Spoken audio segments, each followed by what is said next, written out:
I'll show you how to install and import demo data in the Autoaura theme. First, log into your WordPress dashboard. Go to Appearance, Themes. Click Add New, then Upload Theme. Now upload the Autoaura theme file. Click Install Now.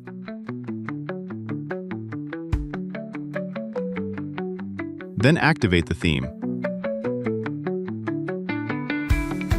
Next, install and activate the required plugins.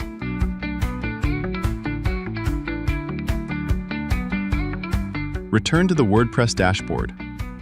Then go to Appearance, Import Demo Data. Click Import Demo Data and wait for the import process to complete.